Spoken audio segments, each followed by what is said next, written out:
What's going on, guys? I'm Johnny Jones. This is Military Transition Tips. Today we're going to be talking about 5 reasons why you won't get hired. So you decide to get out, you've gone to your TAPS or TRS or your transition seminar, you made yourself a little resume, you made yourself a LinkedIn, and you're out there thinking, got it made in the shade, I'm good. All I got to do is start spitting this thing out, go on clearance jobs, go on LinkedIn jobs, monster.com and whatever, and I'll get a job lickety split no matter what. Well, there's a few things out there that you guys are doing that's not going to get you hired, and we're going to start breaking that down. From thinking you're either above or below a certain level of job to not making your LinkedIn good. So we're going to go over 5 reasons, but the first one, your resume. How long does a resume need to be?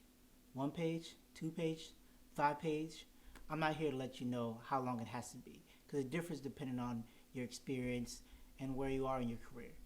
But I will tell you that if your resume is too long for your experience in relation to your experience, or is it far too short in relation to your experience, that's a key reason why you won't get hired. They might not even look at your resume. If you're applying for a senior whatever role and your resume is smaller than a post-it note, you're not going to get hired. So when you do these resumes, really dig down and figure out what you're trying to tell them, what position you're going for. Cater your resume for that position. Take the job description and the resume right next to each other and kind of make sure they mirror each other. You don't want to apply for a cook position with a real estate resume. That makes no sense. Also, military jargon. Leave it out. And if it has to show up, spell it out. Don't say GCSS or whatever acronym you want to use without spelling it out first. Because what are they going to do? They're not going to know what you're talking about. The next reason you won't get hired, your LinkedIn. You made a LinkedIn. You wrote a little description, you took a selfie, and you put it out for the world to see. But you don't have an about. You don't have your awards in there. You have your experience, but when I click on it, there's no description. The about just says, experienced veteran looking for a job in XYZ. If I'm looking at it like this, your employer will look at it like this. In this new day and age, your resume and your LinkedIn are almost equally important, because as soon as you have your resume submitted and they're looking you up, they're going to look up and see what you've done, because your resume can only tell you so much. But your LinkedIn is kind of like your master resume. You can put all your awards, all your accolades, all your experience on there. Your resume is just kind of like the windshield into who you are. But that LinkedIn, that is a full course. That is everything. You can put everything on there. If you have any YouTube videos, you link it on there. If you have anything tangible, you can put it on there. If it's just a certificate that was given to you by your church or whatever, scan it, put it under as awards. Make sure they can see it, make sure they can quantify it. Another thing about LinkedIn, do not like or share racy political posts or anything like that. This is strictly professional. You will see that it's kind of turning into Facebook a little bit. I know the algorithms are trying to fight that, whatever, but do not find yourself caught up in that. Yeah, you might see CEO and founder of whoever, saying some wild mess in a comment section. Just let that go on by. They will deal with that. They'll feel the pain. But what if you haven't noticed, there's a little bar that's labeled activity, and in that you can see everything that person did recently. In addition, don't even put that on your Facebook, because all that stuff is searchable. Even if you lock it down, they might be able to find someone else's posts that you commented on, and they might be able to see that. So it really what's best is your job search. I would even deactivate your Facebook if that's the case until your job search is over with. Another reason you won't get the job, the interview. So you knew an interview was coming. Let's say April 15th. And today is April 6th. Now it's April 14th and you didn't prepare. You didn't look up the people that are interviewing you. You didn't look up what the job does. You didn't look up it. You come in here unprepared. So in today's age, you have a Zoom call or a Teams meeting, and on one screen you have the interview, and on the other screen you got the job description, and you're here trying to figure out what is what and what matches, and trying to figure it all out. Prepare for your interviews. If you prepare for your interview, it'll show. And make sure if they don't give you the names of the interviewers, ask your recruiter, hey, who are the people interviewing me? They may or may not know. They at least will know one person because they're in contact with those people setting up the interview. So you get that person and you kind of honestly LinkedIn stalk them. LinkedIn stalk them the same way they're going to LinkedIn stalk you. So that way you can attack that person or speak to that person, with knowledge of who they are and what they are. Just as like you can look at their activity, you can look at they can look at your activity, you can look at their activity, you can look at what they've done. This is all a strategy. Another thing that we like to do in interviews is we like to harp on our military experience. I know you've been there for 20, 25 years. You've done amazing. You've got a chest full of awards, and you just want to let the interviewer know that you are the person for the job. Look how well I've done in the military. But the one thing you can do that'll ruin your entire chances is talking about everything you did in the military, but not once relating it to what you did, what the job is. So for me, that's like me talking about, hey, I helped repair some planes and I helped drop some bombs on this X, Y, and Z. I dropped a couple mortars in Africa or whatever. Thanks, man, but this is a Walmart, so how will any of that qualify?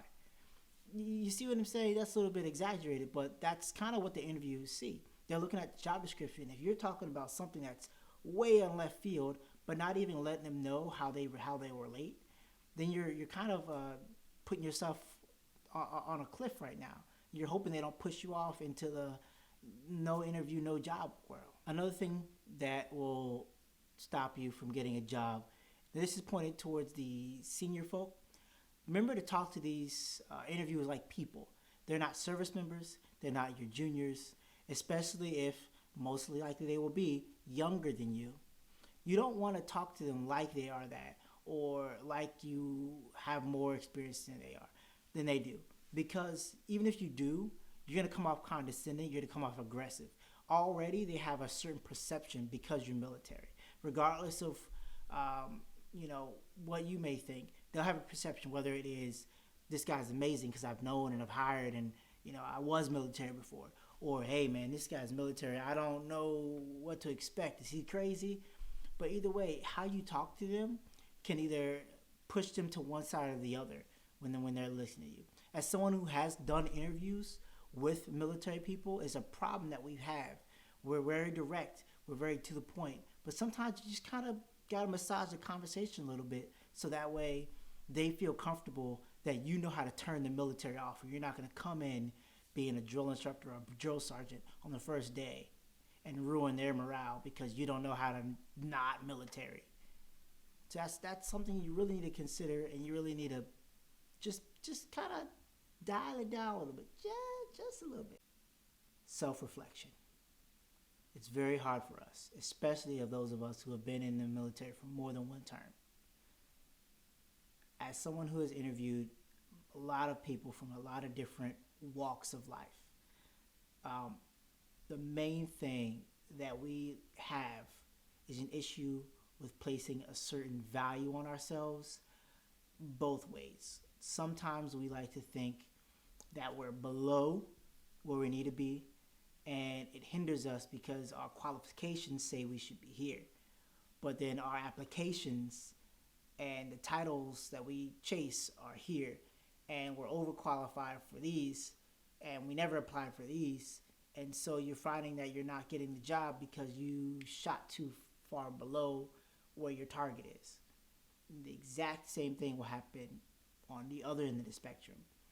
Just because you were CO, Sergeant Major, whatever role you filled, don't expect to fill an equivalent role on the outside.